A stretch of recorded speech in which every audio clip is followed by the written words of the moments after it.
Welcome back to Louis Bertou's Music Reviews. Today I'm reviewing Porter Robinson's Nurture.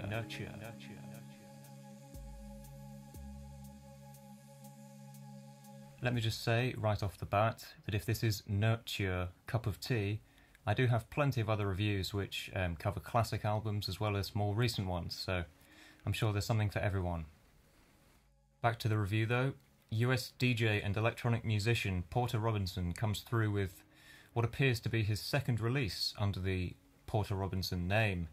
I think he has released some other records here and there under different monikers, but this feels like the second proper release from the man.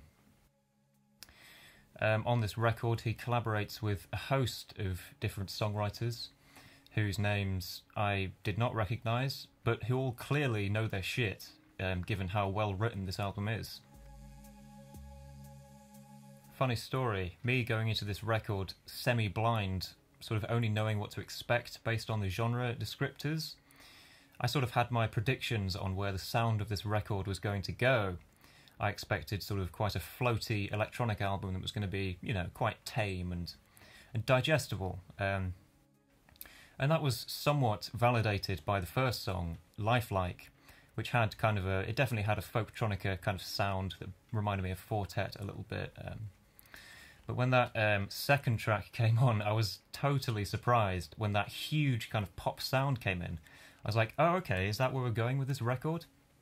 And I soon realised that Nurture was not going to be a floaty electronic record, and it was in fact going to be quite a full-on pop album.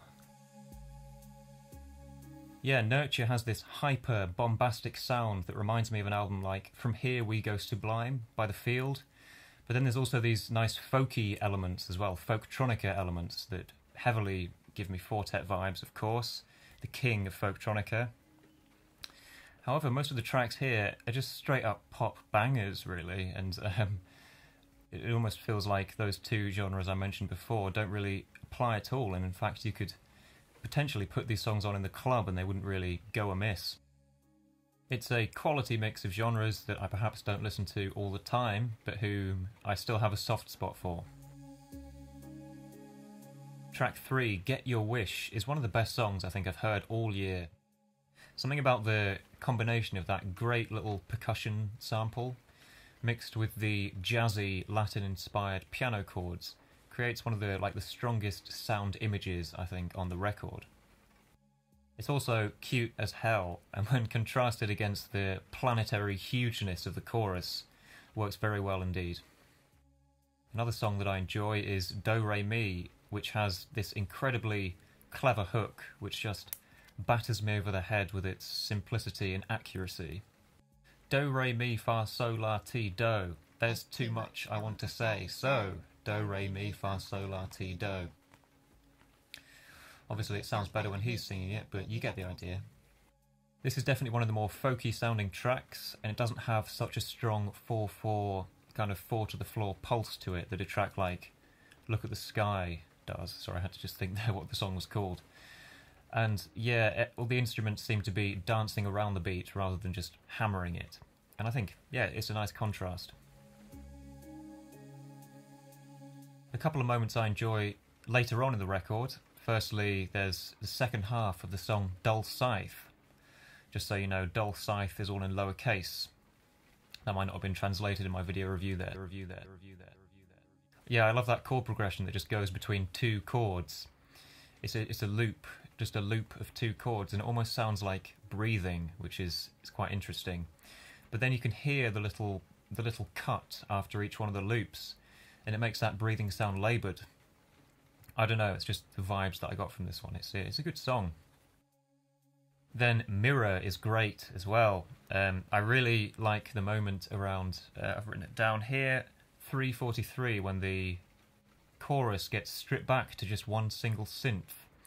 And I think it really does sound like Porter Robinson is just playing with the listener almost, giving us something that's just so totally different sounding to the rest of the track. And then around the 4-minute mark, when there's that great groove change-up, which just makes me want to get up and dance. The music floats away for a second, and then suddenly we're back into that chorus again. It's just such a creative way of making the chorus interesting, keeping the chorus interesting, you know, maintaining interest over what is a 5-minute song, so longer than your average pop song. And to be honest, the chorus was spanking anyway, so really any embellishment is a bonus at this stage. I will say I do tire, though, slightly of the hyperpop sound of this record about halfway through. It's just quite a lot to take in. It can be quite overbearing, I find. That might just be me, though. I don't know. If it's your cup of tea, you might find a straight-through listen is easy, but for me personally, I think this record's best enjoyed in small chunks. And really, when you do chunk it up into, say, 5 songs at a time, it can be some of the, I think, best music of the year so far. Like, it's really striking and compelling for pop music. And of course, as I mentioned before, it's well written as well, and well produced. It just sounds sweet. So, yeah, in small doses, Nurture is great. To me, it sounds like Porter Robinson made the album he wanted to make with Nurture.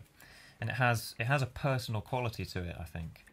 Like, take a song like Musician, which sort of seems to tell a story of a struggling artist, you know, coming to terms with the reality of the world and how being a musician is sort of at odds with the general population.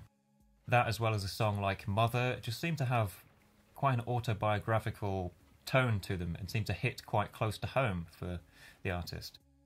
Despite a lot of these songs being co-written and also heavily produced, I think at their core, the songwriting does make me think of just an acoustic guitar and a singer, like the kind of thing you might write in your bedroom. And it really has, it adds to the personal quality, I think, and the authenticity of the record. So overall, great sound, great enjoyed in small doses, and Nurture occasionally touches me with its unabashed portrayal of the challenges as well as the ecstasies of life as a semi-privileged 20-something-year-old. And I rate it a strong 7 out of 10. Though that rating is liable to change, it is one of those kind of albums where I can see it climbing up the ranks slowly as the year progresses, and who knows, maybe it'll be closer to an 8 by the end of the year. Then again, it might be closer to a 6. I might have thought, you know, I'm actually sick of these songs now. This hyperpop sound is just arrogant. Who knows? But yeah, let me know in the comments below what you thought of this record. I certainly enjoyed it, and I'll see you in the next review. Bye-bye.